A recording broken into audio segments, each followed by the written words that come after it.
All right. Good afternoon and welcome to the special called meeting of the City Commission for March the 20th, 2024.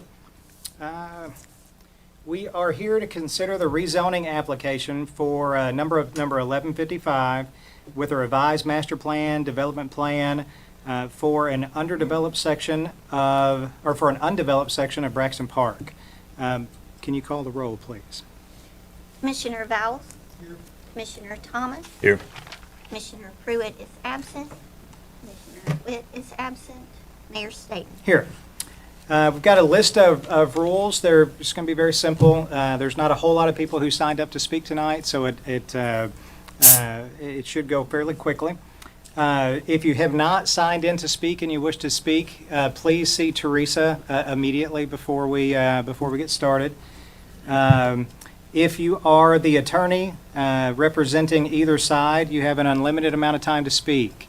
If you do not have an attorney representing your side of the argument, please do pick one lead person, and that lead person will have an unlimited amount of time to speak. Otherwise, if you have signed up to speak, we have a 3-minute clock for everyone who is not the lead representative for either side. Please do not feel the need to come up and repeat anything that somebody else has said. Ask the commissioners. You're welcome to ask questions as we go. And then at the end, after everybody has spoken, we will give time for you to ask additional questions.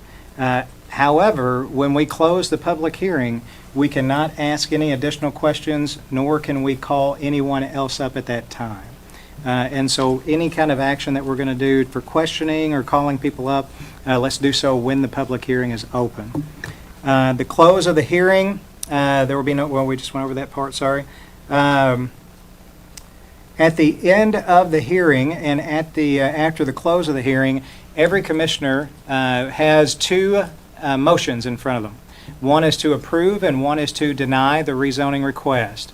And so at the end of the hearing, I will be asking for one of the commissioners to make a motion, and I'll be asking for a second on that motion, and then we'll take a vote, just like we would in a normal proceeding.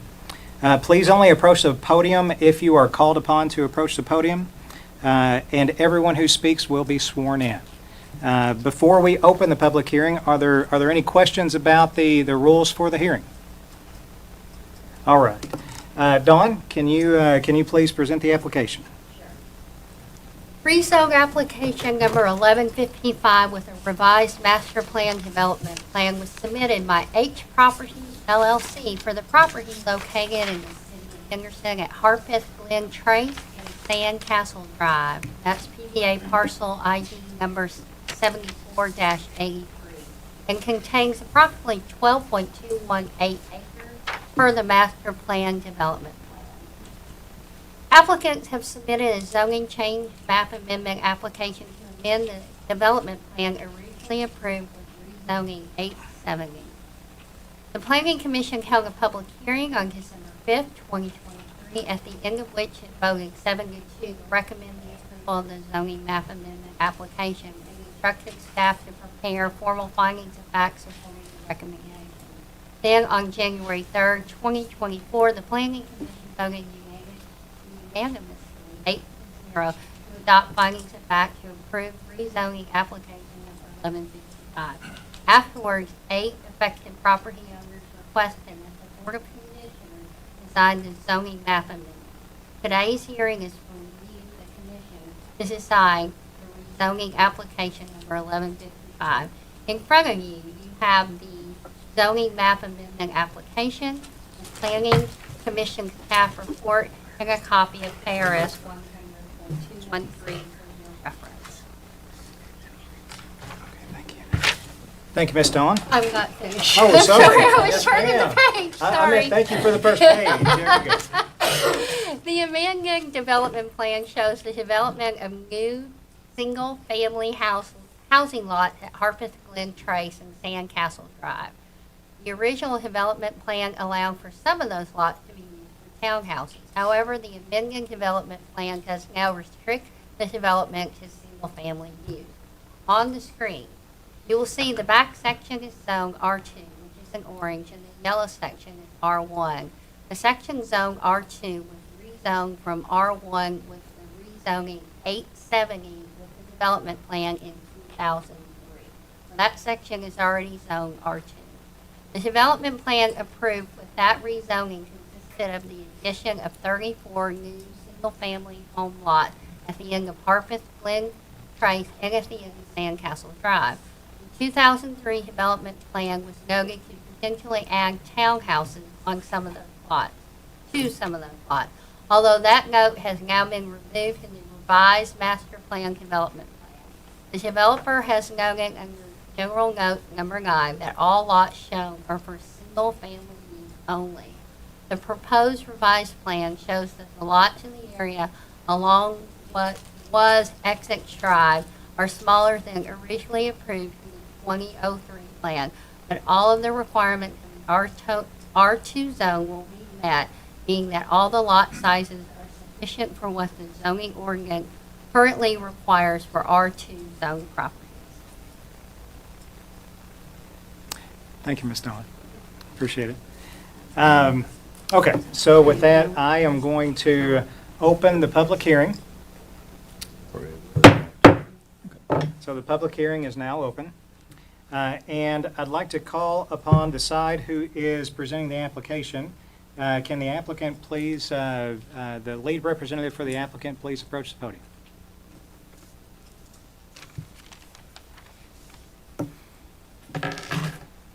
Good afternoon. I'm Chris Hopgood. I promised to. Yes, sir. Can you please state your name and address for the record? Chris Hopgood, 318 Second Street. All right. And Chris, do you swear this testimony you're about to give is the truth, the whole truth, and nothing but the truth? I do. Thank you, sir. This is a request to approve. It's considered to be a rezone because we had this initially under a narrative development plan, so we have to go through the whole zoning process, but nothing about the zone changed. It was R2, it's still R2. And the reason this came up recently is that I-69 took out a lot of the backside of what was originally platted out as Braxton Park. Braxton Park was originally platted out to be large. There was a provision on the backside for some townhomes, and that's been removed. But the plan that is submitted that is different than what it was before were that 11 of the lots would be 60 feet in width instead of 80 feet in width. The balance, the other 23 would be 80 feet in width. And because of I-69, this went from a development that would have had 65 additional new lots, additional undeveloped lots, to 34, 11 of which would be 60 feet in width. At the Planning Commission, we were asked about covenants, and we haven't gotten to formal covenants yet. We seem to keep dealing with these regulatory issues, but I have looked at some covenants with the idea of drafting, and we are here to commit today that no home would be less than 1,400 square feet. And that would definitely be in our covenants. We haven't gotten to where we're going to say that there's going to be some stone front or this or that, or can you have a detached garage or an outbuilding. We haven't gotten that yet. Some of the finer details. Can I stop you just for a Yes. second, please? I just want to ask a quick question. So are you stating officially, Yes, for the record and on the record? yes. And you can approve this subject to that promise that would be in the record that no home would be built. The covenants would contain a restriction that no home would be less than 1,400 square feet. Thank you, sir. Yep. As I indicated, the zone did not change. This is still an R2 zone. It's still, all the homes would be single-family dwellings. Again, the only change was that some would be 60 feet in width. It allowed a small increase in the number of lots, 4 lots, if you'd kept them all at 80 feet. Still far less than the original development that was greatly affected by 69. City Attorney's recitation of the facts is well stated. The Planning Commission voted 7-2 to approve this. There was one abstention, and the chairman did not have to vote because he only votes to break a tie. There were no errors at the Planning Commission. In terms of the comprehensive plan, Healthy Neighborhoods promotes infill and, most importantly, a plan for housing that addresses the market needs. I think we can all understand that building costs are high. If someone's able to build a 1,400 square foot house, it's $200 a square foot to build it, that's a $280,000 house. At today's interest rates, that's a payment on a 30-year note of well over $1,500 per month. Now, if you double that house size, you're going to double that payment, and that becomes unaffordable. There's a house in Braxton Park that's currently 1,667 square feet. Supposed to have homes no less than 1,400. Doesn't mean they'll all be 1,400. Just means they can't be less than 1,400. So that's not greatly different than the smallest one in the neighborhood. I think has been some discussion or some issue made about taxes. And just to give you some anecdotal evidence, my sister-in-law lives at 517 Kiowa. Her house is 1,341 square feet, and it's a nice house. Her county tax bill, which is all I could look up on the PVA site, was $1,407.55. Now, there's a vacant lot at 516 Kiowa. That tax bill is $195.66. So if you approve a development where housing costs are going to price everyone out of the market, all you're going to have are undeveloped lots, you're not going to realize the tax benefit that you would by promoting affordable housing. The fair cash value on the 1,667 square foot house in Braxton Park is $270,300. Again, if you use $200 per square foot to build at 1,400 square feet, that's $280,000. As I said, 1,400 would be the minimum. These houses could easily exceed that, subject to whatever you can fit on a lot that's 60 feet wide. There was some indication, I think, in the request to be here that I-69 was known at the time this was approved. The route for I-69 was not known until recently. If you all remember, there were several different possible routes coming along the river, going farther out toward Owensboro, and then this route was selected only in the last several years. There was no way that this route, while we knew we were going to get I-69, there was no way that this route was known 20 years ago. In terms of access, there's been some discussion about traffic. Braxton Park has a split entrance, and a split entrance is considered to be the same as having two entrances.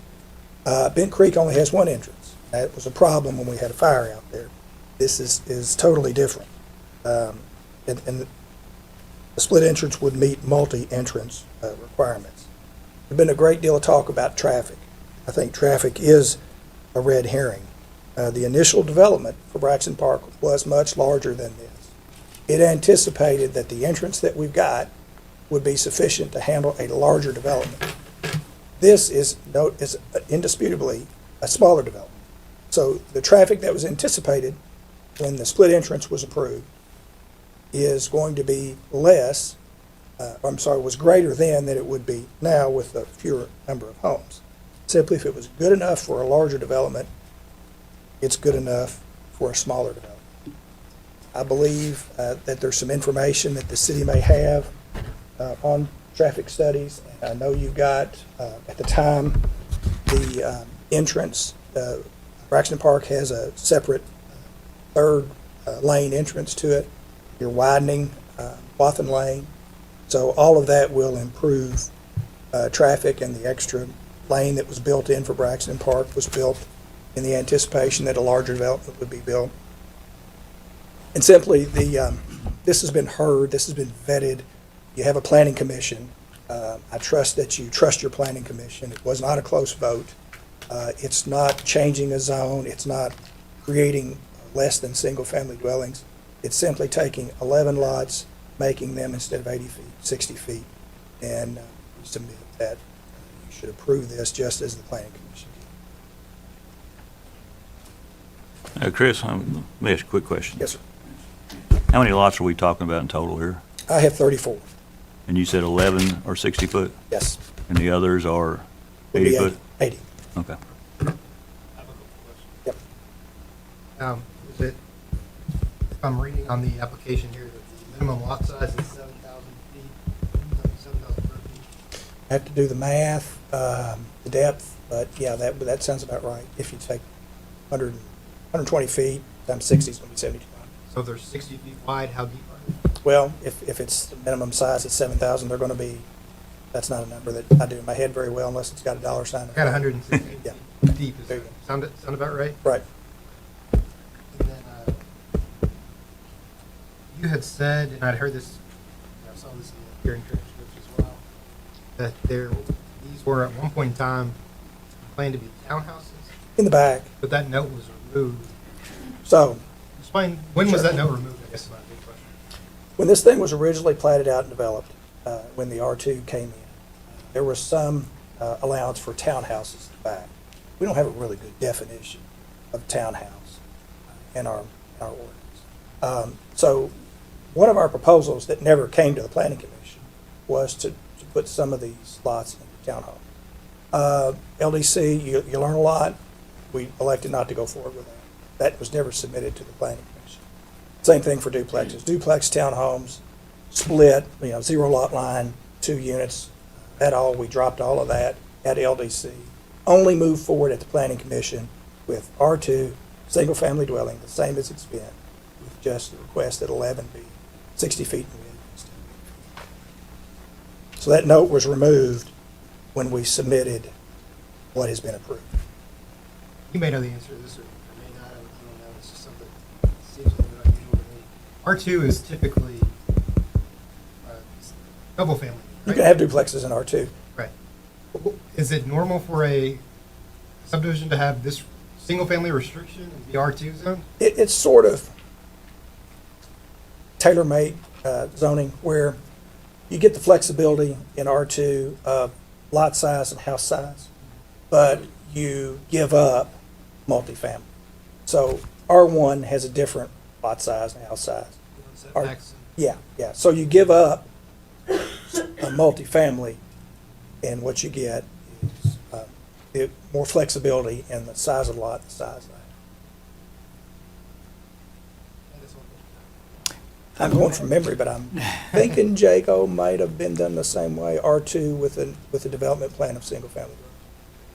I have a question related to something that you mentioned, but I don't know that you might be the person to answer it. You were talking about building materials. Yep. Are you, just because I don't know the answer to this question, are you familiar, are there any building material restrictions in the developed part of Braxton Park right now? Are they all brick homes? They have a lot of brick homes. It could be a requirement. I don't know. There are no covenants in this part right now. So, if John had wanted to go and just simply build out like it was approved, then he could have had manufactured housing in there. He had no restrictions on what he Okay, could have done. so there are currently no restrictions on building materials in Braxton Park, is that Correct. There accurate? are no covenants on this section, and we haven't gotten there yet. Okay, I expect there will be some building material requirements in the covenants. We haven't gotten there, but we did come today knowing that we can commit to the 1,400 square foot house. I have another That's one thing. question on that. So that, 1,400 square feet would not include any garage, right? I think that's always going to be living space. 1,400 square feet Yeah. living space. And I guess you don't know today whether there would be a garage requirement or not. No, don't know. so depending on which way the motion goes tonight, if the motion were for us to approve, if we approved it contingent on 1,400 square feet of living space, is the applicant willing to accept those conditions? Yeah, I think so. Yes, yeah. Okay, Yeah. thank you. And then I have one more question on, you said the city might be in possession of some, actually, this might be a question for our city manager. I think it's more so for maybe the engineer. Okay. Something about, it was about the entrances, is that right? Yes, the split entrance. The split entrance, it's my understanding, split entrance. So you've got 2 with a divider, which is Gotcha. considered to be same as having 2 entrances. Gotcha. Buzzy, I have to put you on the spot, but do you mind to come up to the podium, sir?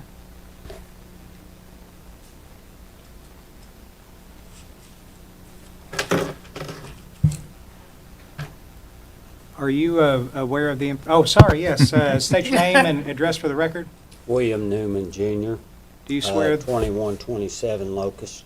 thank you, sir, do you swear that the information you're going to provide is the truth? Yes. Thank you. Are you aware of the information that Chris Hopgood was speaking of in terms of any information we might have about the entrance? Pardon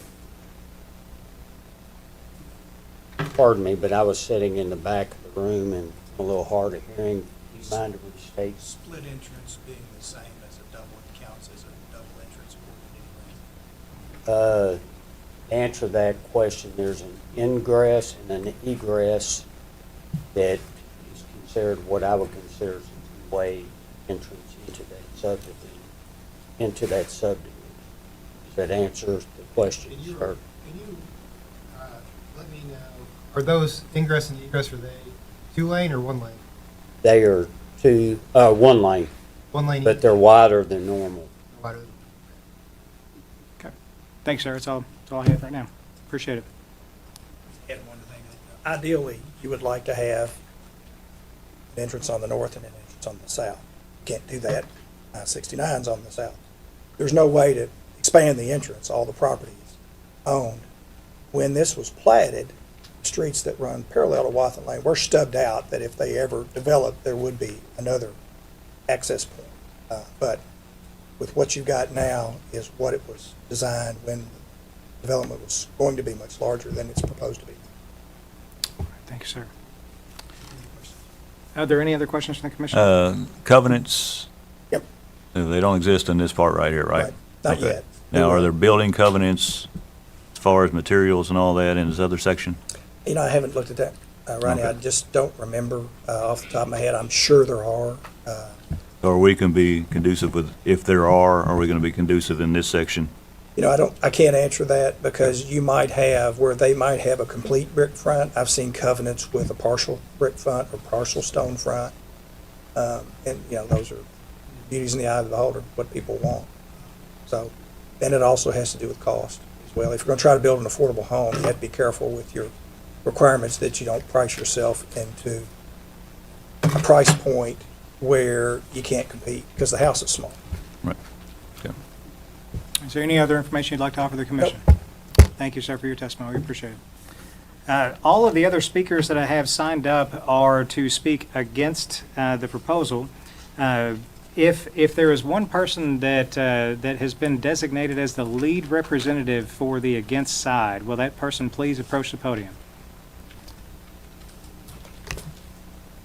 Yes, sir. Can you state your name and address for the record, please? Brian Bishop, 3216 Culpeper Court, and I need to state for the record that I am here as a private citizen and not an employee of the Planning Commission. Thank you, sir. Can you raise your right hand? Do you swear that the information you're going to provide is going to be the truth? I do. Can I pass out some notes? Please.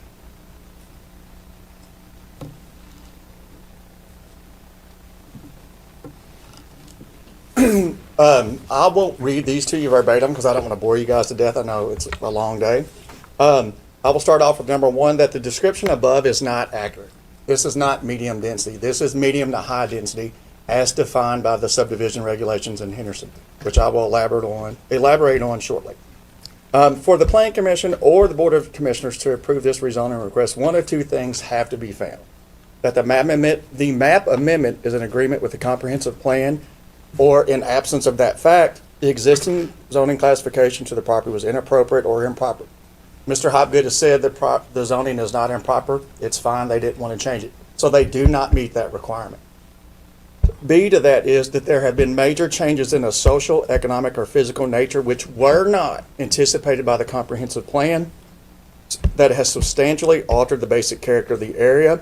This is not accurate as well because if you go back and look at the 2021 future land use map of the Planning Commission that was adopted by the Planning Commission in January of 22, the route of I-69 is clearly shown before Mr. Hopgood made his application, or Mr. Hodge, excuse me. So they have not met the requirements legally defined in KRS 213 that Don referenced, or the city of Henderson. The second item that we need to discuss is the city's zoning ordinance itself. Teresa, can you pull up the zoning ordinance by any chance? I will not bore you by reading the whole definition, but if you look at building site, the sentence that I have highlighted says, any building site established after the effective date of this ordinance, which occupies only a portion of a lot record, may be established only in accordance with the requirements of the subdivision regulations, Appendix A to this code, referring to the city zoning ordinance, and this ordinance, whichever is more accurate. So what that means is not only do they have to meet the zoning ordinance, which is medium density, which is 7,000 square feet that Austin referred to, they have to meet the 10,000 square foot requirement, which is outlined in the subdivision regulations, which defines medium density. The definition of building site. They have that, but I think it's useful for the crowd to see it. Yes, it's in the definition portion. Page 3. Okay. Then section 4.02 in the city zoning ordinance says, coordination with the subdivision regulations and access standards manual in all cases where the ownership of land is divided for the purpose of eventual development of lots of any kind, residential, commercial, or industrial, the provisions of the subdivision regulations still or shall apply in addition to the provisions of the zoning ordinance. In all cases where applicable, the provisions of the access standards manual shall apply in addition to the provisions of the subdivision regulations and the zoning ordinance. City of Henderson zoning ordinance, page 19. Density, which comes from the subdivision regulation. A measure of proportion of dwelling units of lot area for the purpose of these regulations. Density is defined as low, medium, and high. Low density, residential zoning districts, 40,000 square feet and over. Medium density, 10,000 to 40,000 square feet. High density, anything under 10,000 square feet. So the city's own zoning ordinance says that they have to meet this requirement as well, which they don't. The Planning Commission should not have approved this, and you should not approve this based on your own ordinance. I have also took the liberty of proposing a draft recommendation. Take that for what you will. But your own zoning ordinance that you are in charge to enforce says you can't approve this. But, and while I'm up here, if you don't mind, I'd like to address a couple of things that Mr. Hobgood said. The future land use map clearly shows I-69. It's there. They can't deny and say it wasn't accounted for. The Planning Commission has been banking on this since 2015. We have the records to prove it. It's just not true. There was not a study done. What they did was a traffic count, which is not a study. There has been no traffic study done on this subdivision at any point. The emails from the NPO to your own engineer state this. Laura Lamb said that they have no record of this subdivision ever having a traffic study done. So we are operating off 24 years old data that has never been looked at. So the whole argument that, well, there was going to be more lots is irrelevant because that traffic study does not exist. And then back to the point about the two-car garage. In real estate, there's something called the principle of conformity. So for example, if you build houses that are 1,400 square feet with no garage, put that next to 1,600 square feet houses with two-car garages, you're going to bring down the property value of the surrounding properties. It's a real estate and appraisal theory. It's public record. It is so intuitive, we didn't want to hire a real estate agent or an appraiser to come and testify that. It's just common sense. With that, I will do my best to answer any questions, but I must re-emphasize, you do not have the authority to override the subdivision regulation that they must meet by the own ordinance that you have adopted, that we approved numerous amendments to every month and every year. Why do we have zones? Can I stop you just for a second, please? So Brian is here to testify as a private citizen tonight. If we have any planning-related okay. questions, then we should call up another member of the Planning Commission to ask those questions. Okay. But if we have any questions for Brian as a private citizen, we should ask those now. I have none for that. Any questions for Brian? I'm still trying to just kind of wrap my head around your argument that so you're saying 10,000 square feet is required for every lot because this is considered medium density. The application is for medium density. The city zoning ordinance says you have to meet the zoning ordinance, which goes back to the schedule of regulations that you referred to earlier, 7,000 square feet. It also says you have to comply with the subdivision regulations, which to be medium density, you have to have more than 10,000 square feet. So it's, Do you know what makes this medium density as compared to high density or compared to low density? the lot sizes. Lots. So back to what you referred to earlier, the lots that Mr. Hobgood didn't realize the size are, there's 11 total, as he said. They are roughly 60 by 130 for roughly 7,800 square feet, far below the 10,000 requirement of the subdivision regulations. So if they submit a preliminary plat and things related, the Planning Commission cannot approve it because it does not meet the medium density requirement set forth in the subdivision regulations. And Commissioner Thomas, I want to apologize. You are welcome to ask Brian whatever questions you would like, and then we can verify the answers to those questions or ask additional questions of any other staff So members. R1's high density, correct? No, low density. Low density, yeah. According to the subregs is And 40, what size lots, 40,000 square foot? according to the subregs, according to the schedule of regulations, I believe it's 8,000 square feet. But when a new lot is proposed, they have to meet both requirements, Okay. as stated by the city's ordinance. So all the lots currently in there meet that requirement? They would meet the medium density requirement. Okay. They're over 10,000 square feet.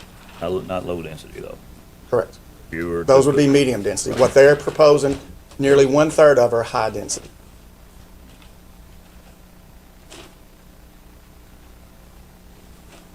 And this is your ordinance. You got your codes administrator, your city manager right here. They can testify that. It's pulled up on the screen. It's in black and white. You cannot approve this. Okay. Now, on a traffic study, The traffic study, it was a traffic I'm saying, count. well, if we added 35 new houses to any subdivision, would we need a traffic study? Mr. Boone can answer. No, as private citizens, would you think so? I can't really answer that, but it's a private citizen because I already have the inherent knowledge of it. Fair enough. I know it off the top of my head. The KYC number is 100. Anything over 100 lots requires a traffic study. This puts this at 104, I believe. Which your city engineer can confirm that, as well as the emails from the MPO can confirm that. Do you have a copy of the emails from the MPO? I have them on a thumb drive. Um, My neighbor Greg did a Freedom of Information Act request, and that's how we know that. Gotcha. I wanted to go back to the I-69 Correct. thing. So the route for I-69 wasn't chosen until maybe 21. 2018, something like that, or was Well, it? if you go back, which this is all documented, Yeah. we can reproduce, this was a possible route as early as 2004, 10 years before Mr. Hodge bought the property. So he correctly speculated the route. Yeah, it was a possible route. But do you remember when it was actually, I can't remember 21. when. 21, you said? 21. 21, thank you. 2 years before he made his application. Okay, thank you. I couldn't remember the date. I knew it was somewhere in that time frame, but then, But at that time, wasn't there 3 possible routes? Not in 21, it was decided. There was a record of decision in 21. In 21? 21. His application was made in December of 23, well over 2 years. got you. Any more questions for Brian?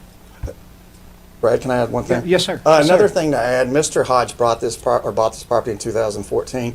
He had nearly 9 years to develop and chose not to. He correctly speculated the route of I-69 to his benefit, his financial benefit. Good for him, he's a smart man. But that does not give him the right to decrease the property value of everybody else who has lived there and worked hard to build their home. Gotcha. Is there anything else that you'd like to add or address the commission with? So thank you. Thank you for your testimony. I don't know who all is here because I can't see everybody. Mayor, do you want to have Chris respond? If he would like to, that would be appropriate, sure. Chris, just a reminder, you're still under oath? Yes, sir. So I'm looking at our planning commission zoning map amendment application. I don't see anything in here that says we were asking for medium density. We said the proposed map amendment to allow for smaller single-family dwelling lots than originally submitted, true. The proposed change is consistent with the comprehensive plans. The smaller lots will still meet the minimum R2 lot size. That was in our application. And as we said, I-69 was unanticipated when this thing was originally zoned back in the day, not in 2021, but well back in the day when Braxton Park was approved. John Hodge bought the property in 2014, sorry, correct that. And as to the, and again, we are not asking to change the zone from R2. We are simply, and we are agreeing to restrict it more than R2 would allow. And when I read what Mr. Bishop cited, it says that any building site established after the effective date which occupies only a portion of a lot of record. We submitted our lots with this, and back in the other part of Braxton Park, when we submitted it, they were 11 60-foot lots. In the initial Braxton Park, on the backside that was taken, there were 60-foot lots. So you approved that already in this subdivision. It's simply moving those 60-foot lots to a different, what's left, 11 of them to what's left.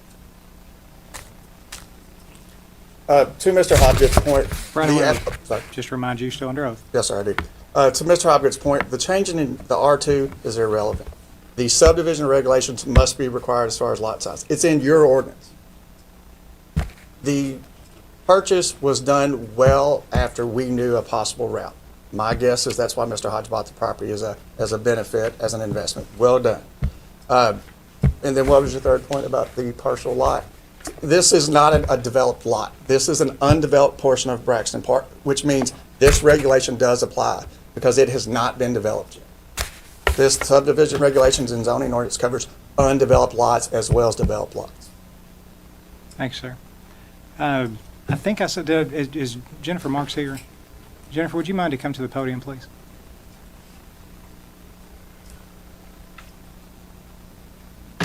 Can you state your name and address for the record, please? Jennifer Marks, 1990 Barrett Court, Suite C. Thank you. Can you raise your right hand? Yep, Is what you're about to present the truth, nothing but the truth? it is. Thank you. We're in a unique position here because of Brian's relation to the Planning Commission, and so I want to make sure that we get another take on the information Mr. Bishop has presented. Okay. So can you please walk us through some of the points that were made and what the validity of those points are? Yes, so I can touch on anything with regards to the comprehensive plan, but the zoning ordinance, of course, you might want to talk to Steve Davis, who is here. So as you all are aware, the Planning Commission writes a comp plan for the community. The sections that he's referring to cover future land use map and things like that. So when we do rezonings, we look at future land use and how things are going to develop. Well, in this case, this is not a standard rezoning. So we were not changing the zone. The zone exists as R2 since 2003. So that's not something that we took completely into consideration. The future land use map does show this developing as low density. But because this was approved back in 2003 as R2, as a medium to high density development, if you read the minutes from that meeting, we wouldn't typically take that into consideration because it is already rezoned. We were simply amending the approved development plan. Thank you, ma'am. On that part, like I said, with the zoning ordinance, you might want to get with Steve Davis on that, or we can tag team it however he wants to do that for that. But like I said, in 2003, when this was done, the discussion was that it would be medium to high density. So I can't tell you the changes that have taken place from the subregs and the zoning ordinance. As you all know, changes happen to those a lot. So from 2003 to 2024, I'm unsure on what could have changed for those definitions that Mr. Bishop did bring forward. Thank you. And if you'll hold on just one second, and Brian, if you'll hold on just one sec also. Are there any questions for Jennifer while she's up here at the podium? Is this, you had addressed an issue in the hearing of the Planning Commission, and essentially said, we would look at that if we were rezoned. Correct. Is this the same issue we're talking about now? Yes. Density? Okay. Right. So because, like I said, when people request a zone change, that is one of the things that we consider in our staff reports is if it goes with the future land use map. If it does, excellent. Or if it doesn't, in the case that Mr. Bishop brought up, we will look at if there's been changes in a social, economic, physical nature, or if the current zone is inappropriate. And then we would say why it would be appropriate to rezone. But because this zone did not change, this was changed in 2003, and in those minutes, just so you have the understanding, it was said that by the current director in 2003 that if any changes happen to this development plan, that it would go back through this process. And so that is why we are doing this now, because it was understood that we would give the opportunity to the public to create a public hearing so that they could make comment on it. So that is really the only reason that it is going back through the process the way it is, because it's not a standard rezone that we would see normally. Thank you. Do you have any questions for Jennifer? Do we commonly go from, say, low density to medium density or medium density to high density, If there's a request for a zoning, are you talking about what it's like? just in general? Just, We're not setting a precedent here, are we? it's already been made. I mean, it depends on what the request is from someone, but in a standard zone, you're always going to look at what you're backing into and how you're going to line those up. So if, for instance, I-69 being a commercial, we all know, very big development, you would want more intense zoning as you got closer to that. So that is, I believe that that would be the understanding in 2003, but again, they did not have that, and that, I think that is why they have not requested a zone change here. It is simply just staying with what's in the existing and then amending the development plan based on what their request is. Any other questions? Do you have any other questions? Thank you very much. Rather than, I want to call one more person, and then I'll be happy to call you right back up. Steve Davis, can you come up to the podium, please?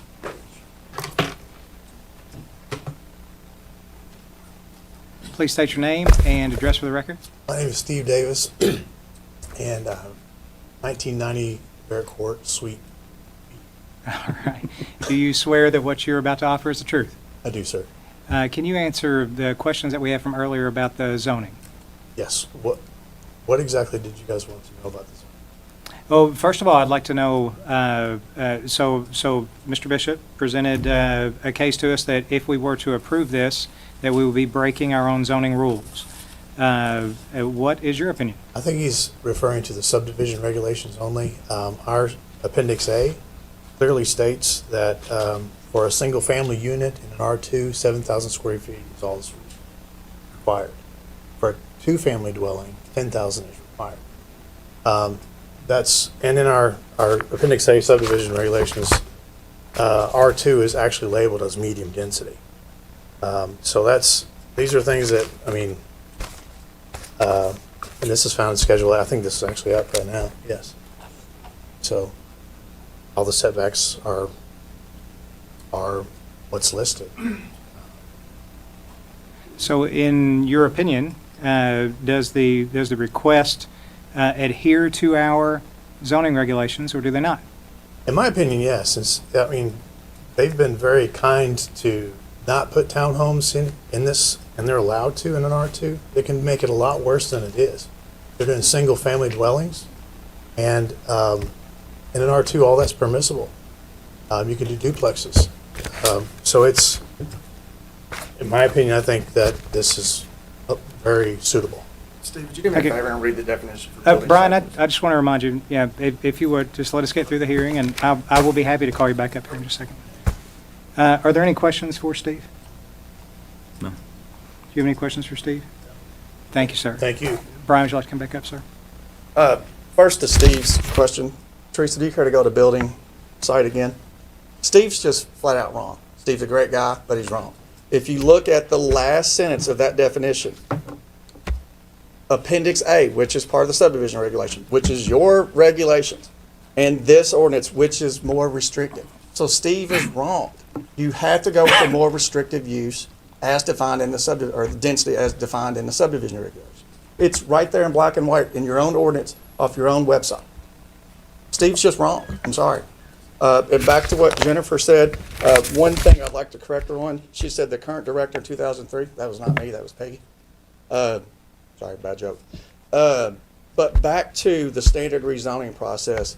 We treat it like a standard rezoning process because there's no statute that tells you how to handle redevelopment and redevelopment plans. There's no statute that governs that. We have a lengthy precedent as outlined by this rezoning application that we do it as a new rezoning, which is why you have to consider the future land use map and you have to consider changes of a social, economic, and physical nature that were not anticipated. This was anticipated. Hey, before you leave, are there any questions for Brian? Any questions this time? Thank you, sir. We're going to move on to our next person. The next person who is signed up is Mr. Greg Billiter. Greg, if you would come up to the podium. Just a reminder, because you are not the lead representative for the opposing party, you will have a period of 3 minutes to give your testimony. Can you state your name and address for the record, please, sir? Greg Billiter, 3208 Culpeper Court. All right, can you raise your right hand? Do you swear that what you're about to offer is the truth? Yes. All right, and is the timer in front of you on that screen as well? It is. Can you give me a second? I got the covenants. Oh, absolutely, If- please, and it yes, has bring the- them forward. Answer maybe to Rodney. Uh-huh. As the type of permitted structure on page. Here, and if you'll give me a second to get these passed out before you start. Well, that's the whole covenant, just one copy. Oh, just one copy, oh, Yeah, yeah. thank you, thank you, That's all thank you. about what you need. He had a question about it. building structure. Uh-huh. That might answer it. I think it's number 2 there. All right. Thank you, sir. And when you are ready to begin, we will start the timer. Okay. The plan that was approved over 20 years ago, they keep talking about the additional 75, 65 lots that was going to be added to the one entrance exit. That's not true because there was a second and third exit entrance to that proposed amount of houses. And that second exit was taken by the new highway. The second exit was going to exit, you don't have the map, but to a new subdivision going out towards 60 from the end of his new proposal and beside the lake. So now, they keep bragging about only having 34 homes instead of the 75 with the one exit. Those amount of homes did have two more exits on it, and now they don't. So we only have the one exit. And you did the traffic counts, I think February 27th through February 29th, which was just 48 hours, less than a normal count of like 4 to 7 days usually on a count or a study even.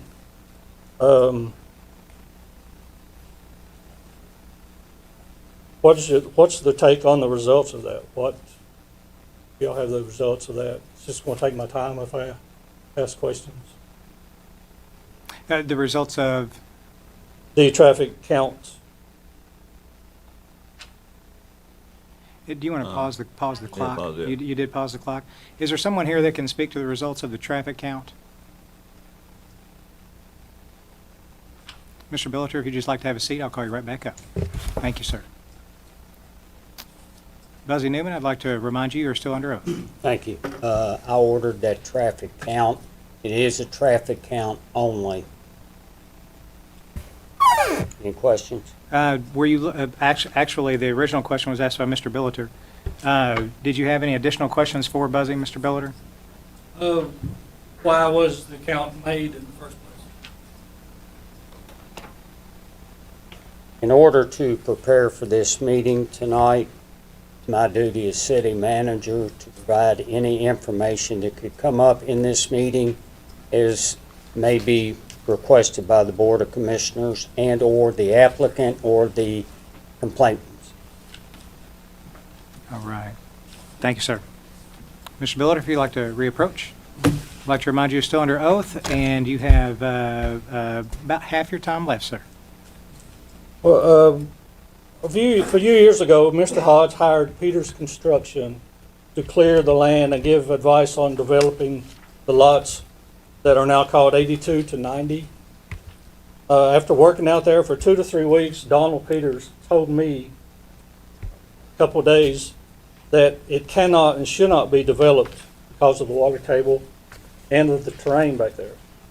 And he said he reported the same info to Mr. Hodge that he did to me. I would talk to him during he was working out there. And I think the future builders or buyers of these lots should know this info. And who is the gentleman that you're speaking of, sir? And Donald Peters. if you would pause Peters. the time while I'm asking questions.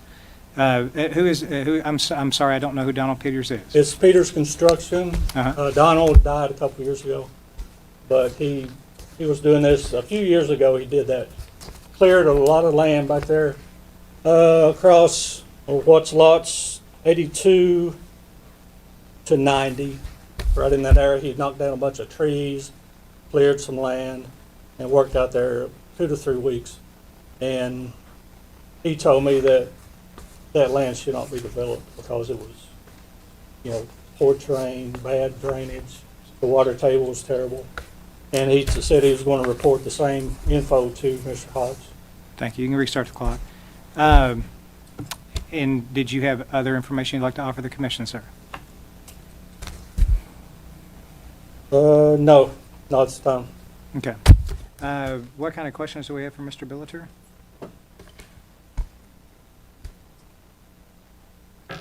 Nothing? Nothing at this time. We reserve the right to recall you, though. Thank you for your testimony, sir. Next up, we have Mrs. Holly Billiter. Okay, thank you. Next, we have, is it Charles Nunnally? Is that how you pronounce that?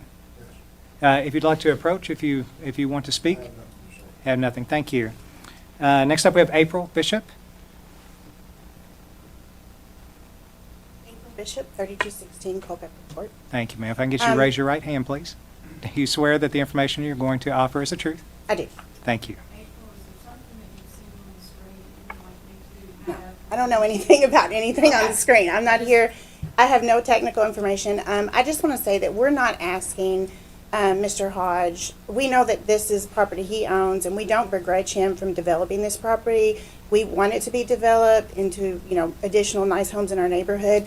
We just ask that he respectfully do it and do it to the character of the neighborhood now.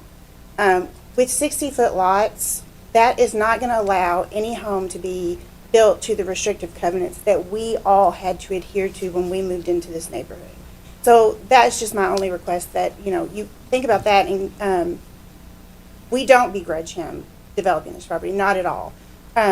We just ask that it be done with consideration of the neighbors that already live there. Thank you, ma'am. All right. And Mr. Dr.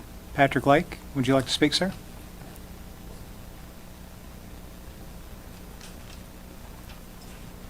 If you would, please state your name and address for the record. Patrick Lake, 7983 Chadwick Lane. All right. And if you'd raise your right hand. Do you swear that the information you're about to offer is the truth? I do. Thank you, sir. Dr. Lake, is there something you would like to see on the screen? No. No. With the corrections that we received, my presentation was drastically reduced. I will second the points that Mr. Bishop has made in terms of concerns with the land use plan, the comprehensive plan, subdivision regulations. In terms of comments on the traffic study, it's been pointed out that one has not been done, according to the MPDO. They have tried to locate those from their records and could not find one being done. That's my understanding based on information that was made available to the folks in the neighborhood. That information also revealed that the city engineer, Mr. Boone, in interacting with them, had ultimately recommended to the Planning Commission in November that the developer conduct a traffic study.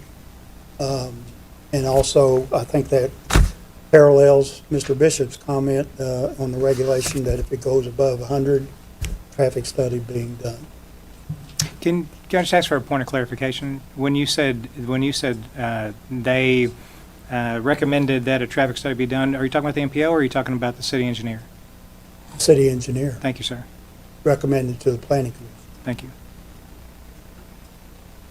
in November. Gotcha. Okay. Yes, sir. Is there any other information you'd like to offer the No. commission? If you'd stay right there, are there any questions for Dr. Lake? No. All right. No questions this time. Thank Thank you. you, sir. Appreciate it. I have a question. That is all the speakers that have signed up to speak so far tonight. I have a question for our city attorney. One of the most important pieces of information that was brought forward tonight has to do with our own ordinance. Can you please offer your opinion on what this development, if this development is against what is in writing in our own ordinance or not?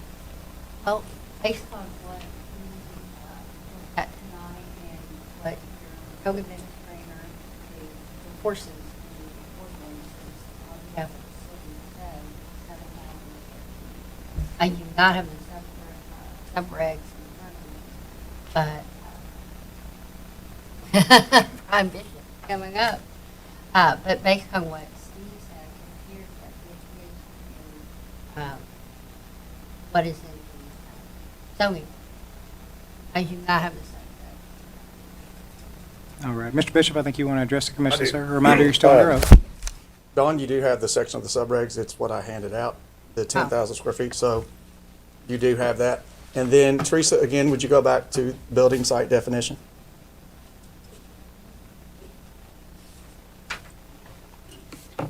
Again, this is in black and white on your own website. Which is ever more restrictive? The subdivision regulations, as approved by the Plan Commission on behalf of the city and county, have adopted the medium, low, and high density definition that Dawn has in front of you, that you all have. Teresa, would you mind going to 4.02? 4.02 says, in your own ordinance, you have to adhere to the zoning ordinance and the subdivision regulations. It's black and white. There is no interpretation to it. It's in your own ordinance that this board makes recommendations to the Plan Commission to review, and then we return it back to you for approval. This is straight off your own website.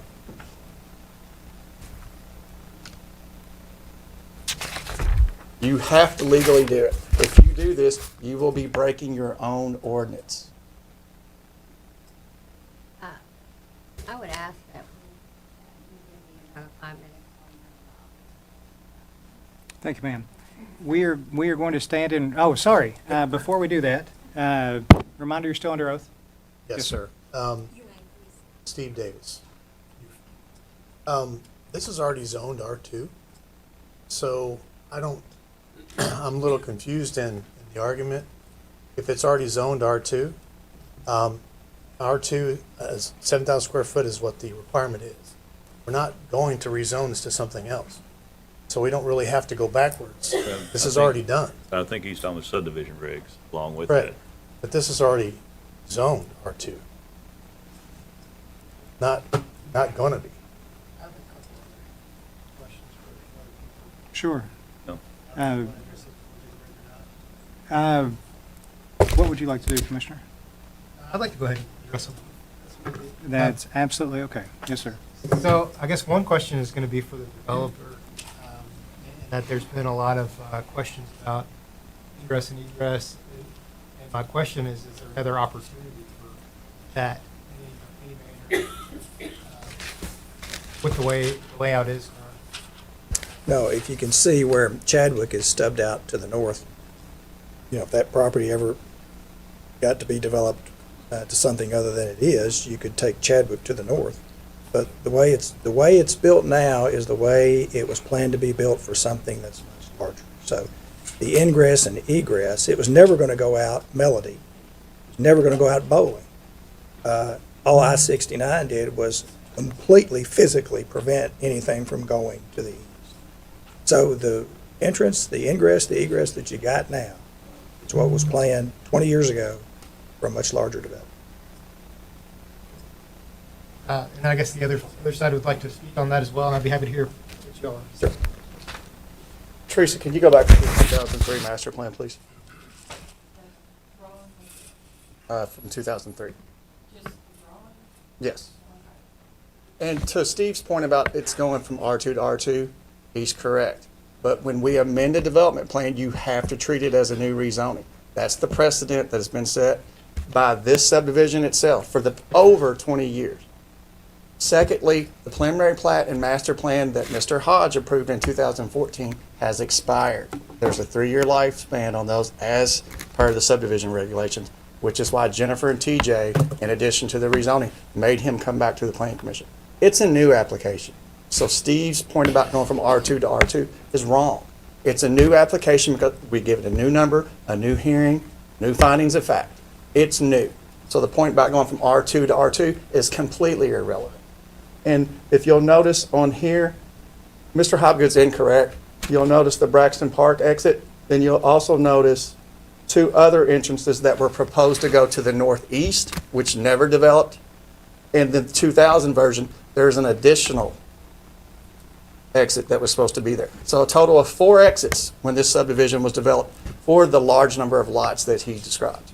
So they have gone from 4 to 1. How many lots in the original plan? We have to count one. I've got it. The original plan had 135 lots. How many are there 4 now? for 135, now we got 1 for 104, Not yet. as designed. We got it proposed. How many houses do you have in that right now? Right now, 73 houses, 1 empty lot. As Mr. Hobgood referred to that empty lot earlier, the reason why it's empty is because it has a sewer line right through it, nobody wants to build on it. Oh, is Commissioner that- Godu? Oh, sorry. What is that zone right now? That area? As you can see it on the screen, front part's R1, back part's R2. Commissioner Thomas, would you like to see the EIS? Yeah, please.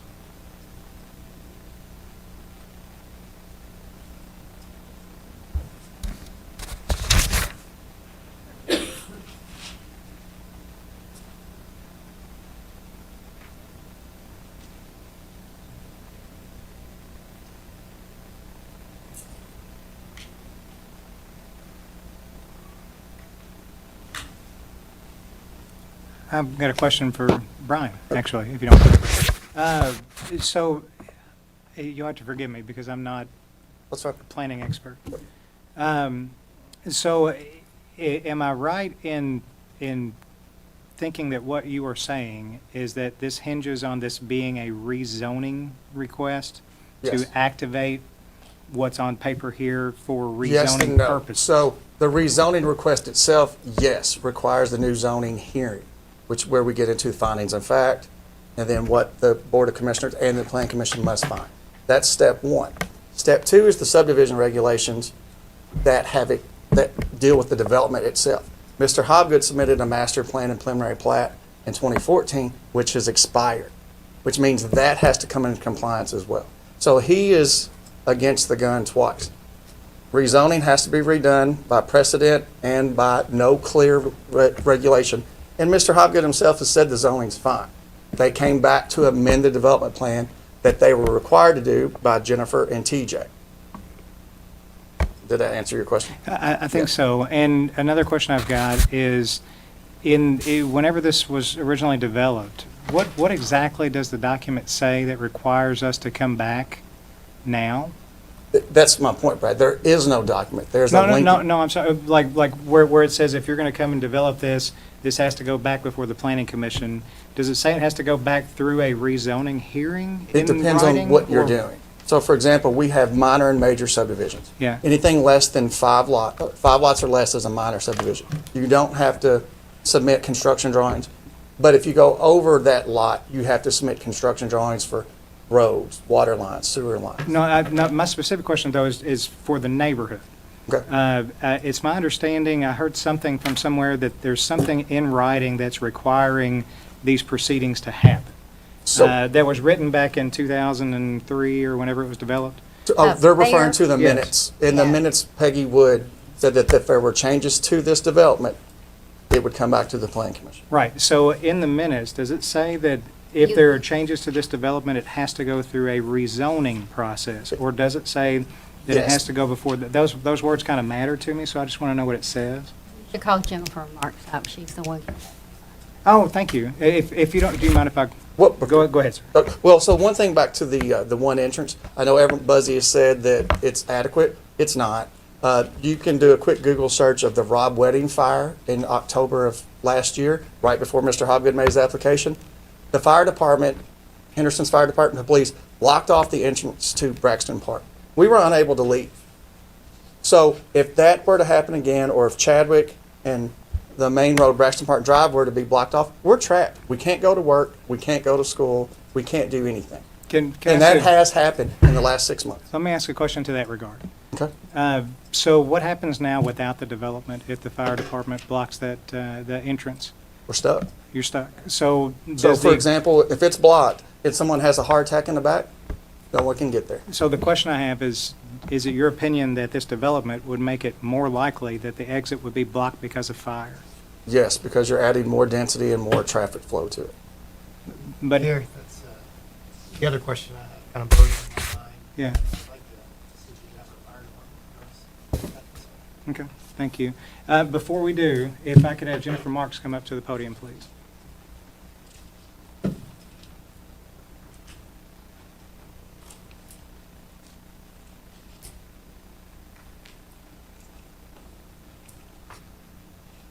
reminder, you're still under oath, Ms. Marks? Yes. And I believe, I don't know if you could hear me from the back, but my specific question was, when this was made a requirement 20 years ago, that we go back through proceedings, does the requirement say that we have to go back specifically through a rezoning process, or what does it say through there, or in there? I apologize. I'm looking for the exact, I would like to quote Peggy Wood if possible, and so I'm flipping through the minutes. But I will say that it was mentioned that if there were any changes to the development plan, that it would go back through a rezoning process. And I'm, again, saying rezoning, I don't want to say that, or if it was a public hearing process. So that's why I want to find exactly where she did mention that, just in case. Thank But you. yeah. And if you need a few minutes, we have had a request to call the fire department up, and so if you'd like to have a seat and look that Yeah, over and then come yeah. back, that'd be fine. If I could have a member of the fire department come up to speak to the entrance exit. Sir, if you would, please state your name and address for the record. Matt Henderson, 332 Washington Street. Thank you. If you raise your right hand, do you swear that the information you're about to offer is the truth? Yes, sir. Commissioner Bowles? In the prior hearing, and a little bit today, we heard about how there's potential for, well, I think the main concern I've heard over and over again is the fire department blocks our entrance and exit out of Braxton Park subdivision. Can you explain for us kind of your understanding of whether the fire department would do that, and then maybe what procedures you all have to avoid something of that nature?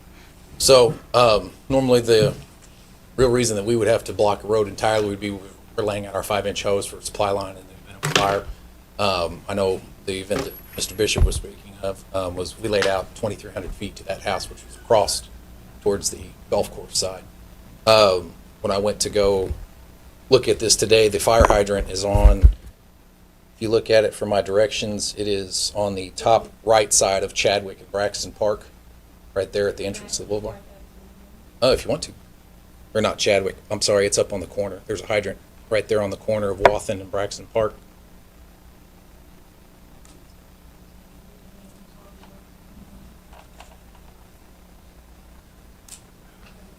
Okay, so anyway, right where the boulevard is on the marks there, the hydrant sits just above that on that corner. So if our firefighters were to catch that and bring it into the neighborhood, it will lay across that entranceway on the way in. So in the event of a fire, there's a possibility that we could block that road. I did go today and measure that off just to see distances because I wanted to know with my ladder truck how much room they were going to take. My ladder truck takes up 18.5 foot when it's fully deployed. Coming into that subdivision on the boulevard, one side is 26 foot, the other side was 15 foot. And then at the widest point out here where the boulevard ends is 50 foot across. And then all the roads leading in onto Harpeth Glen Trace were 28 foot. So from your perspective, is there something we can do to avoid a scenario where that's a problem in the future? Is there another hydrant we could install on a different place, or what's? I don't have the hydrant layout on this map to show exactly where they are. It's potential we can look at, but depending on the water lines and where those are at, we can look at another option. But there are requirements about distances between hydrants and residential areas and feet that they have to be apart that we have to maintain as well.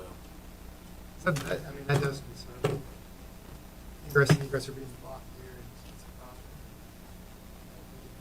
Figure out a way to alleviate that, through that entrance or through a different entrance or something, I'd like to figure that out. All right, I think that's all. I have a question. Yes, sir. So can you go back to the map with the orange and yellow, please?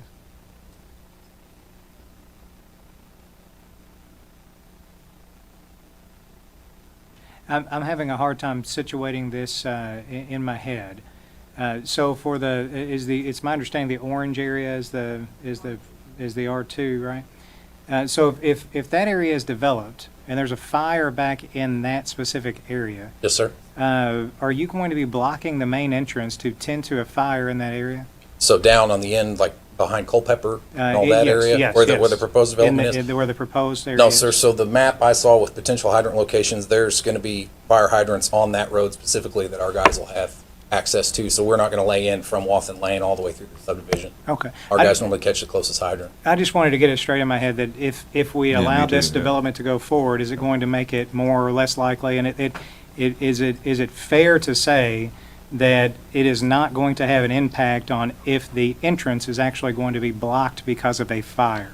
It's just going to be situational depending on where the fire is. Right, but I'm just saying in the newly developed area, if that area is developed, is it going to cause it to be more likely, less likely, or the same likelihood that the entrance to the neighborhood is going to be blocked if there is a fire In the in new the new section. neighborhood? Yes. It would be the same as any other. Thank you. That's important for me to know. I just want to make sure that I'm understanding that part correctly, because I kind of assumed that it wouldn't make it more likely, that it would just have the same likelihood.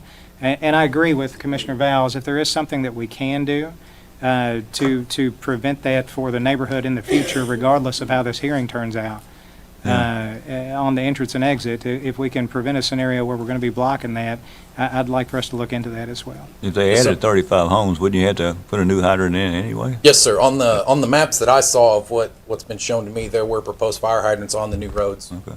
up and down. Gotcha. Any other questions?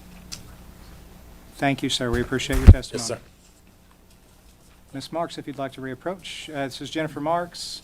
Reminder, you're still under oath. Yeah, so to give context to this, because it is minutes and it's a little confusing, when they applied for the rezoning in 2003, they did not include their master plan as part of that rezone. So you can apply just for a basic rezone that doesn't include a development plan, things like that. So they had the rezone on the agenda, and then a master plan as a non-public hearing item. And so the way that this worked is Ms. Wood did ask that the Planning Commission if they wanted to attach the master plan as the development plan for this. So development plans coincide with rezonings, and the Planning Commission did want to do that. And so you'll see here, she said, that Ms. Wood, the Planning Commission can ask that this master plan be attached to be a development plan and become part of the zoning. If that is what they do and recommend approval, then any change to it would come back tonight like a rezoning. Amendment to a development plan which requires a public hearing. If it's only a master plan by itself, then no public hearing item, but if it's attached. So like I said, because of the master plan was not originally submitted as a development plan in 2003. So the Planning Commission did request that it be part of that rezoning, and so when the information was sent to the city, they did include that as part of the rezoning request. So that it'll say now on it, it'll say master plan / development plan, because that is how they did it. And again, Ms. Wood says, if you attach the master plan that they submitted tonight as a development plan to the rezoning, then any change comes back as a zoning. It goes through this process. So to define what process she meant, I cannot do that because KRS does tell us exactly what a rezoning is. And in this case, we were not doing a rezoning. As Mr. Bishop did mention, they really don't define how you amend development plans that come along with rezonings. And so in that case, I can't infer what Peggy might have meant when she did say this, if it was just giving that public hearing opportunity, but she does mention that, comes back through a public hearing. So again, I can't infer what she might have been thinking back then on the changes to the development plan, if it meant that it needed to go through the full rezoning process. From my opinion on that, they are not changing the zone. It is an existing zone, but they are changing the development. And one of the things that the Planning Commission does often, Planning Commission staff request that anytime you submit a development plan, you submit it as dense as you would plan to make it. And you will see in the narrative plan submitted that they did allow so that if they decide to do it less dense, it does not have to go back through the full commission. And so real quick, I think you guys know, but density would mean you put as much in that area as you possibly can fit. And then when you put pencil to paper and mathematics in to do your preliminary plats, that's when you finally realize whether or not what you can fit there. So we do ask that typically any applicant, we will say, make sure that you do this as dense as you would foresee in the future if it did develop that way. Brian, if I could ask you just to sit down just for 1 sec. I've got additional questions for you. Okay. Can you, so I don't really know on the map, where are the 11 lots that they are proposing that would be 60 feet wide. Sorry, I'm gonna walk over here, but they can call me for the minutes. It's this section right here. And Mr. Hopkins can correct me, but it's this, again, this is the R2, this is the R1 section. So can you stay there just one sec? So the section on the front, I don't want to use directions, but on the section right adjacent to the road, and would that be separate from, is that Chadwick that goes there at the, that's parallel to, yeah. Yeah, those are already existing lots that were developed with 1A and 1B back in 2003. Now, is that going to continue over to those lots, or is that going to be completely separate from that side of the neighborhood? Do you care to pull up the development plan that was submitted? Do you have that on there? Okay. It is, it's gonna go into a cul-de-sac. So Oh, it wait a would- minute, sorry, I do know what you're talking about, I am so sorry. Yes. Yes. So now, as you can see there, it's a little bit off to the side, but the part that we're kind of referring to, you can see the zoning line here. Oh, sorry, but this little section here, everything forward is R1, and that develops in the same way as it was originally planned on that previous, the much older piece of paper that you've seen. This section here is where they're referring to the lots that would be smaller. Again, in a request for a development plan, that does not mean that it is, or final until we actually get preliminary plats with related construction drawings submitted. Thank you, but that would be accomplished through an extension of an existing street in the neighborhood southward, basically? Correct. They would come off of Harpeth Glen here, Uh-huh. it comes down, and then it cul-de-sacs out to those two directions. Okay. Thank you for pointing that. I appreciate it. Brian, if you'd like to come back up, sir. Yep. So, a couple Just questions. just a quick reminder, you're under oath. Yes, sir. A couple questions or comments. Jennifer, did we record a land use restriction with rezoning? It depends. Let me stop you just for a second. Just for the matter of the hearing and being able to hear for everybody at home, when you're answering the question, if you don't mind to come up to the podium so we can hear you. And if you're comfortable, you all are welcome to stand side by side as he asks you a question. You can answer the question in real time. Was there a land use restriction recorded with either of these two rezonings? Currently, or 2000, 2003? there was, and that was regarding the duplexes. So, oh, sorry. No, you go ahead. So, there are legal documents recorded in the courthouse that limit this development, so, which is how we go back to the rezoning process. It's recorded in the courthouse. Don, back before we did the expedited rezoning process, the alternative, KRS 100-2111, did the city require an ordinance 2 readings? So, I was at pre-date, have been doing Well, so, But before you continue, do you have any other questions for Jennifer? Jennifer, in Peggy's notes, do you have copies of this ordinance in 2000, 2003 that I have on my screen that was recorded by the city commission limiting this development and the development plan? Yes, because if we remember, before the alternative zoning process, the planning commission did hold hearings on rezonings, because that's what a planning commission does, but everything had to go to the city. And so this was created, every rezone was created through an ordinance. That zone was then added. So that is another reason as to why we kind of have to go back through this process, because it has to be updated based on the existing documents. That doesn't mean that they cannot be changed. That just means it goes through this process to make those changes. When it comes to updating the ordinance, now that we have the alternative rezoning process, that's an attorney question on how we go about doing that, because ordinances aren't typically applied to these now that the planning commission is the sole body on hearing those, unless, of course, it comes to something like this. Thank you, ma'am. Do you have other questions for No, Jennifer? it's just so, Okay. so there are two existing Jennifer, you'd like to- ordinances. if you'd like to return to your seat. Thank you. So there are two existing ordinances that the city commission passed limiting this, which is why we go through the process that we do. Just another example. Thank you, sir. In the interest, I'm sorry, Mr. Hopgood, would you like to come up? Reminder, sir, you're still under oath? Yeah, so this was not rezoned because it was R2. It was in the nature of it, which means that because the development plan was different, it provided the opportunity for a public hearing, which we had. None of this which came up at the planning commission, which voted 7-2 to approve that. I've got the minutes from, it's been talked about, and It talks about 60-foot lots and townhomes, and all of that was in the original discussion when all of this was approved. So respectfully disagree with Mr. Bishop. We think this is right for you all to approve this, and that's what we ask you. Thank you. Before you come. One last thing. Yes, sir. Go, So, go ahead. Mr. Hobgood's exactly right. The planning commission did vote 7-2, but your own ordinance in KRS allows us, the property owners, to come here for you to decide. So as soon as we made that decision to come here, what he said is null and void. It didn't happen. It's at your feet now to do it, not the planning commission. So what Mr. Hobgood said, with all due respect, I think he's a good guy. He's wrong. That doesn't count anymore. It's been erased. Thank you, sir. In the interest of proceeding this hearing along, and I promise we're not going to be here too long, but our city attorney did ask for a brief recess. It is 5:57. We will return at 6:05. Thank you.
All right, we're good when you are.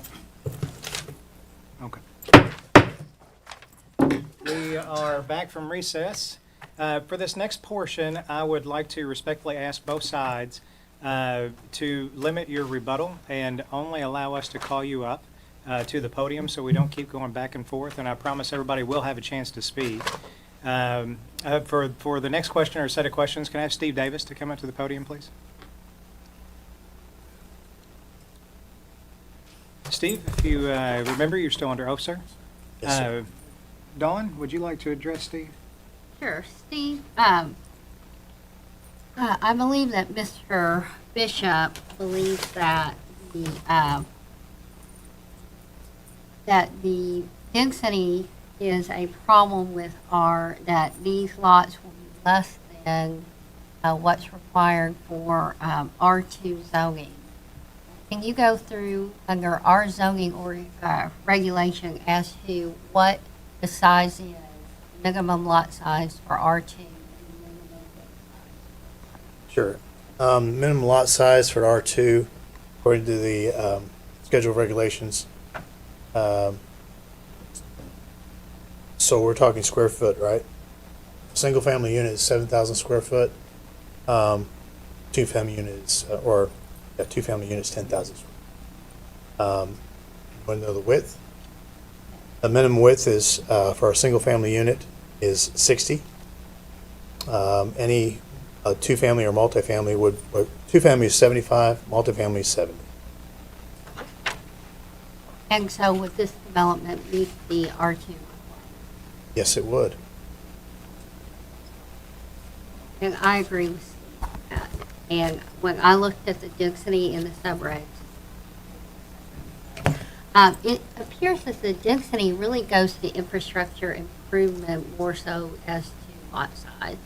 Our zoning regs, our schedule of regs is really look at lot size. So I believe I feel fine. Thank you. While we're on this line of questioning, Commissioner Bowles or Commissioner Thomas, do you have any questions for our city attorney or for Steve Davis while he's at the podium? You good? Thank you, Steve. You can sit down. Commissioner Thomas, you had mentioned that you might have a question or two for somebody. Did you have somebody specific you'd like to call? I'm going to call David Dixon up.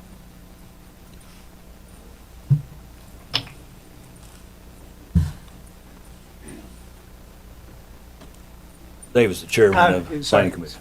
let me get the formalities out of the way. Sir, can you state your name and address for the record, please? David Dixon, 18911 New Cache Creek Road, Thank you. And if you'll raise your right hand. Henderson, Kentucky. Thank you. Do you promise that the information you're about to offer is the truth? I do. Thank you. Commissioner Okay. Thomas. For those of you not aware, David is the chairman of the planning commission. The vote was 7-2. Why were the two not in favor of this? Do you recall? I do not recall that they stated exact reason for their opposition. Not, I don't recall it well enough to Okay. If the vote put words into their mouth. right, if the vote came to you, which way would you have voted? If the vote had come to me, I would have approved this. Okay. That's like, if I may go on. Please, please. As you can tell by this evening's conversation, this is not a simple matter. No, sir. It's a very complicated thing. I think the planning commission struggled with the complexity. But their task was to make a recommendation to the city commission, one way or the other. They met that task to the best of their ability, and the process allows us to move forward to this stage. So, anything else I can help you with, Commissioner? That's all. Thank If you could stay at the podium, please. Okay. Commissioner Bowles, do you have any questions for Mr. Dixon? Just wanted to thank you for being here, and you are welcome to return to your seat, sir. Okay, thank you. Commissioner Bowles, do you have anybody that you would like to call for additional questions? I don't have anybody else. Commissioner Thomas? I have a question, and I'm not sure who to call. There was some information presented earlier. It was kind of hearsay information, but it related to watershed. Is there somebody here that can speak intelligently to the development of the land as it relates to the water table in the neighborhood?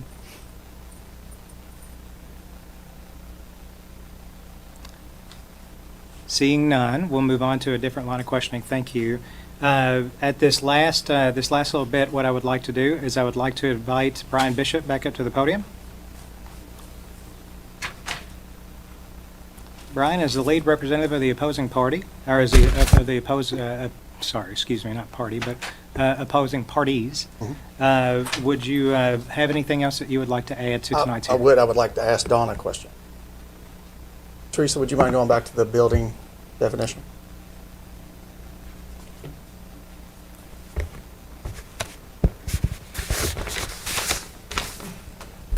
So Dawn makes a valid point that the subdivision regulation deals with density and the improvements, which is why I would like to ask, how do you justify your interpretation when it says whichever is more restrictive? Which is in the ordinance that you help write. Yeah, I don't think that density goes to, that the subregs speak to density as It clearly does, Dawn. If you look at the paper that you have in front of you, 40,000 square feet to 10,000 square feet.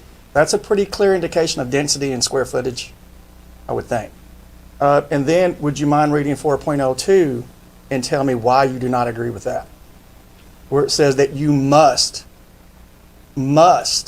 coincide with the subdivision regulations.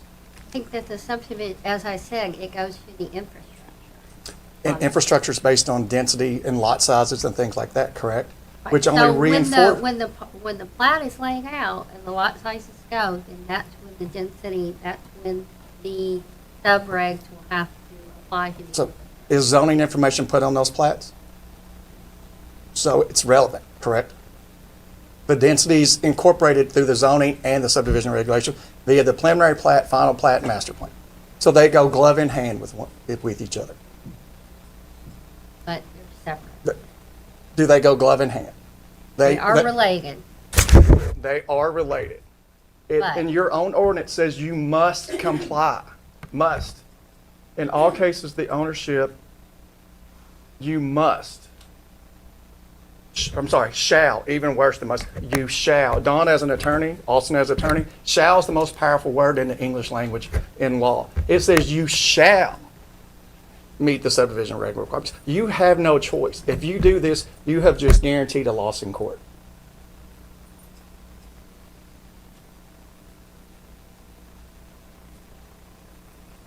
Do you have anything else you'd like to add, sir? No, I'd just like to respond to Mr. Dixon's comment. He does a great job as the chairman of the planning commission, so I owe him an apology for this. But back to the 7-2 and what those people were thinking, irrelevant. That is completely erased by this process. It matters what you think, not what they think. Thank you. Well, in my opinion, it matters what they think. It might not appeal to this right here, but in my opinion, it matters a whole lot what they think. Rodney, then that, no offense. I understand what you're saying, you throw all that out, I but get that. That's a But lack it of matters to understanding of me. how the process works. Because I understand you that have the too. power, not the planning commission. You were on the planning commission, you know that Was. it recommends, it doesn't decide. You decide. So you can't take what they said. Legally, Dawn can elaborate on this, you cannot consider it because you have a new public hearing. By law, you can't consider that. Okay, so if this is all new, is that relevant? Absolutely, it's new It is, testimony. if it's new? It's new testimony. That testimony before is erased by this hearing. It might as well not even happen. So these come into play. You have to abide by this. Dawn, is that correct? Yes.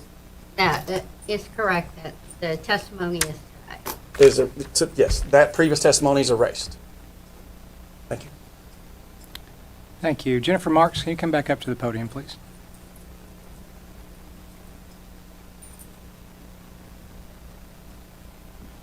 Want to remind you you're still under oath. Dawn, because you've had a chance to look at the regs and the sub-regs, I wanted to give you the opportunity if you have any additional comments or questions for the Planning Commission. As the Planning Commission representative tonight, Jennifer Marks.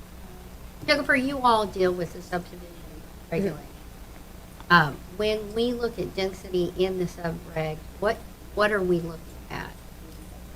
You're looking at how many lots are going to be located in that area. So, with a subdivision, this is a development plan. So when we are talking about subdivision regulations, those coincide with a subdivision. And at this time, the applicant has not submitted a subdivision to our office. I do understand what is being said with regards to the density, that it coincides with, sidewalks, road width, things like that when it comes down to pen to paper. But like I did mention, at this time, we do not have a subdivision submitted to our office to review that density of the area. So we can't make that argument at this point because I do not know what the actual density will be once they submit that subdivision.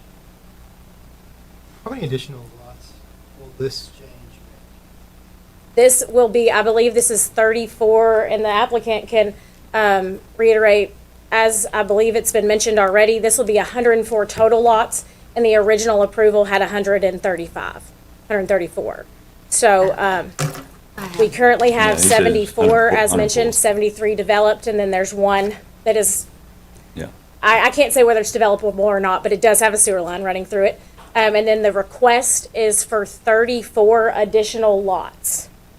And like I said, I look at the applicant because I have it all written down back there, but it's not here in front of me. And so that is the difference. So, I guess the question is, if this change were not made, they just wanted to develop what they already had approved, it'd be 34 less lots than what we're talking about today? Right, they would have to resubmit. So the way that our process works, there's usually a 3-year timeline on this, and our subregs do call that out. And so we would have to resubmit an updated preliminary, or a new preliminary plat. I believe one was submitted in 2015. Again, I would have to pull my files on that. But because we are now at that obviously past the 3 years, they would have to submit a new preliminary plat showing that.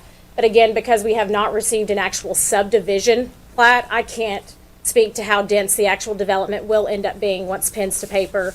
I know you mentioned drainage. The previous 2003 meeting went into lots of detail on that. I am not qualified to speak on that, but I will say that they did touch on that a lot. And so I think that's the change. That's why the original development was changed, mostly because of drainage issues.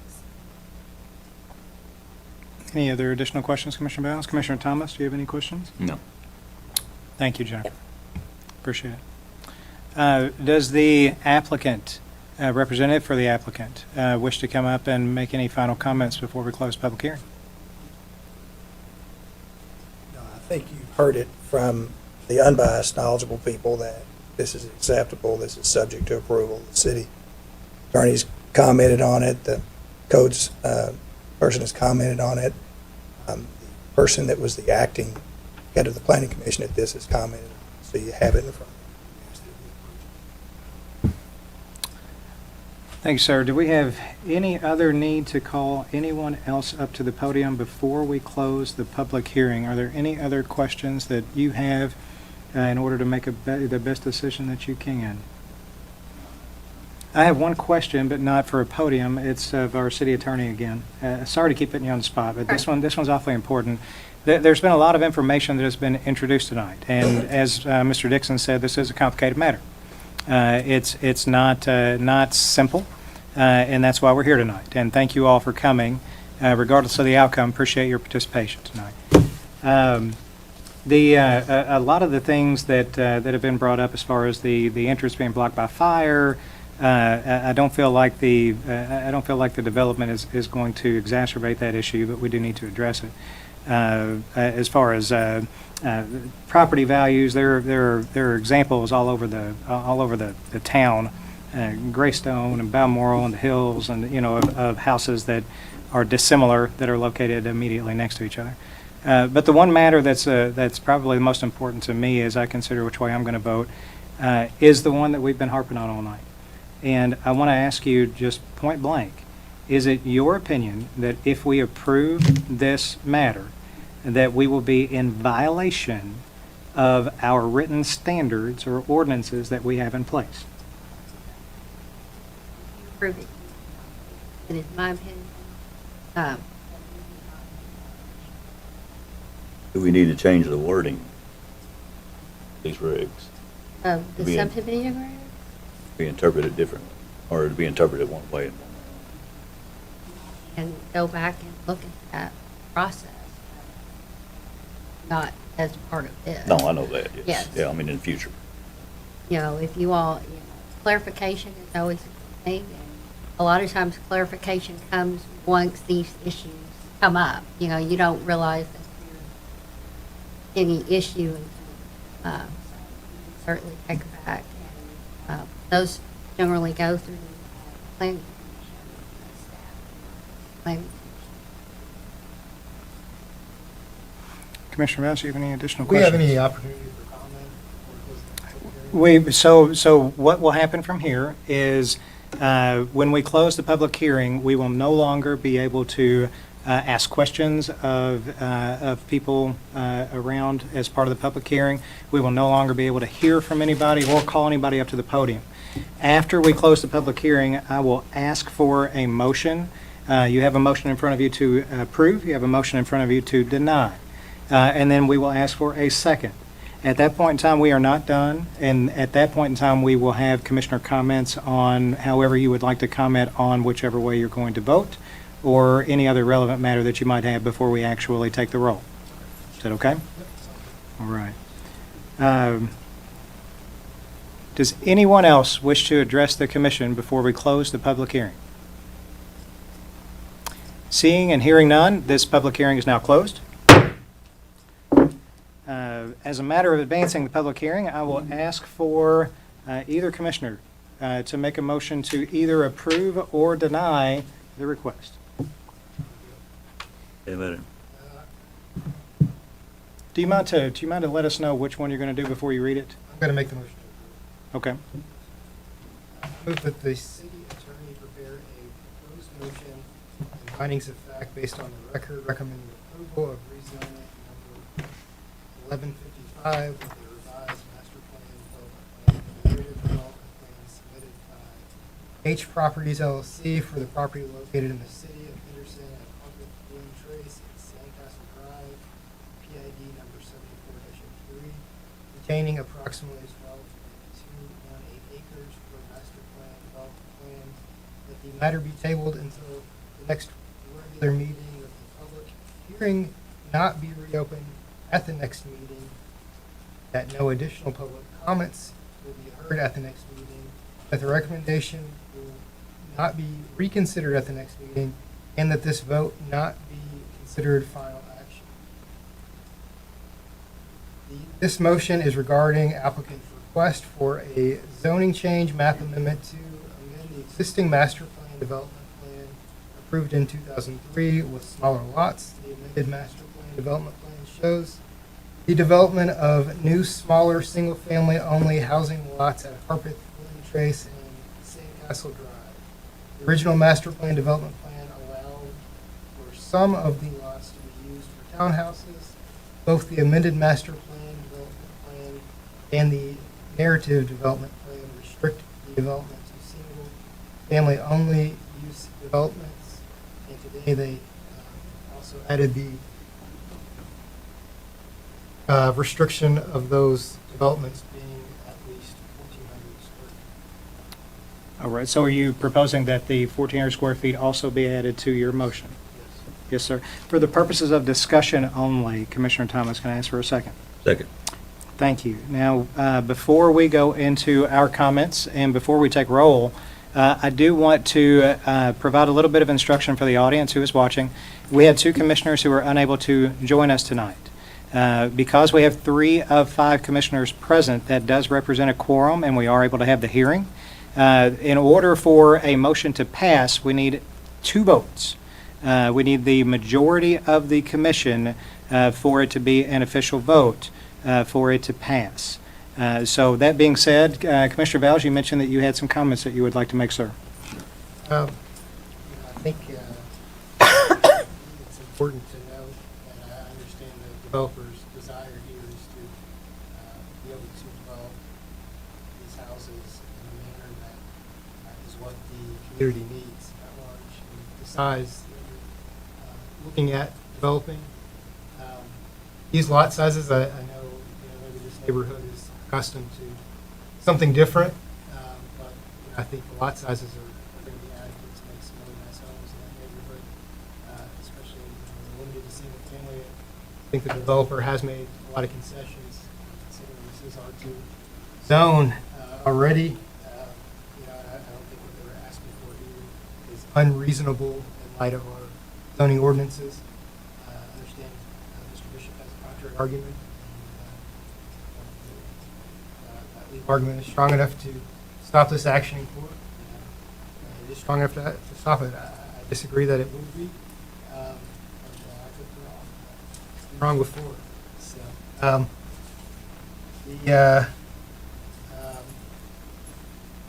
I just want to say, I appreciate the desire to develop this land and to make some more housing for this community. I think it is needed, and it needs to be affordable housing. More affordable housing, the better. And then I will also say, for the residents in that community, I hear your complaints about being blocked in one single entrance and exit in that community, and I think that is a problem, especially if it's a situation where fire truck's going to block it, and that's something that we as a city, I think we need to take a look at and see if there's something we can do to alleviate that problem. On the same realm, I don't know that this development is going to make that a lot worse, considering we're not talking about the entrance and exit that's being developed here. I think it's kind of looking at two different issues there, but I think it is something that the city needs to explore further and see if we can alleviate some of your concerns there. That's all I have for now. Thank you. Commissioner Thomas, I'd like you to make some comments, sir. Okay. I'll echo what Mr. Val said. It is fulfilling a need. I do understand the opposition. I mean, I've been the bad guy part of the night, but I do understand it. But I would like to say that probably every subdivision has had opposition at one point, and there comes a time you have to balance that need. I think 35 homes, and I trust they will be nice homes.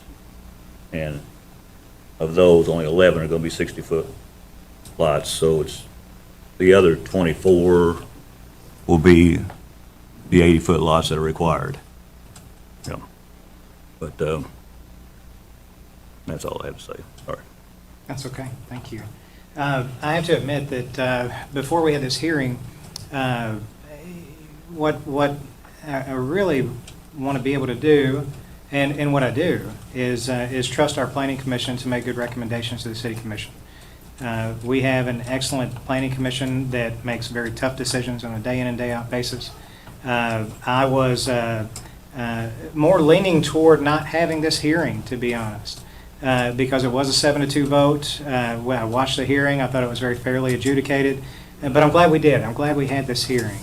And the reason I'm glad we had this hearing is because there was a lot of really good information brought up on both sides. It's very difficult when something is going to be developed in your neighborhood or around your neighborhood. For the record, my address is 2365 Bannockburn Drive. And the reason that's relevant to this discussion is that I live near the corner of Bannockburn Drive and Terrancey in a neighborhood called Balmoral. And last year, the city announced a 300-house development that is going to go in off of over behind Walmart off Barrett Boulevard. That neighborhood is stubbed into Balmoral on one street, and that street is Bannockburn Drive. And that stub is probably, I don't know how to measure in my head, but 50 to 100 yards from my house. 13-year-old girl, 9-year-old boy, they play in the neighborhood, and you have to intentionally turn on my street, really, because the through streets are perpendicular to mine, to want to go down my street. And so I have little concern about traffic in my neighborhood. When those 300 homes are built, I'm going to have a lot more concern about the increased traffic and where I live. But I'm not running from my house, love my neighborhood, and had some concerns in the beginning. And as time has moved forward, I've learned to accept that. And I've also not used my position as mayor to fight that because I think it's good for the city. The development in Braxton Park is not the same. It's not the same as the one going in next to my neighborhood.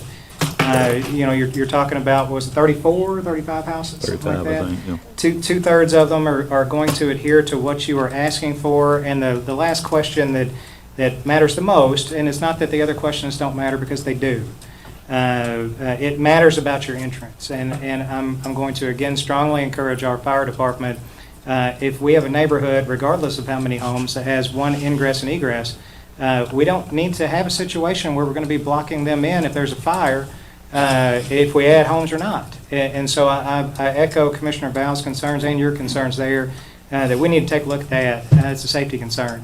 I don't think that safety concern is going to be exacerbated by the addition of additional homes in this case, but it is a safety concern for everyone who lives in that neighborhood. When you talk about the legal arguments in Section 4.02 and whether it's rezoning, and all of this matters. I think Mr. Bishop did a really good job explaining his point of view as far as what the words on the paper meant. I think that Ms. Marks, Mr. Davis, and Ms. Kelsey also did a good job with their interpretation of what they believe the words on the paper meant.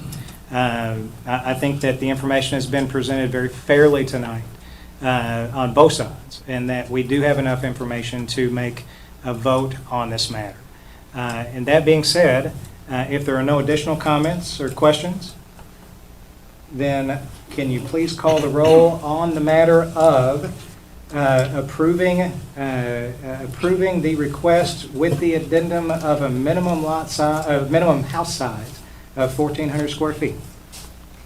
Commissioner Vowles? Aye. Commissioner Thomas? Aye. Mayor State? Aye. Thank you all so much for coming. We appreciate your attendance. Have a good evening. Oh, sorry. No, excuse me. Can I have a motion to adjourn, please? So moved. Give me a second. Second. All in favor, aye? Aye. All right, we adjourn.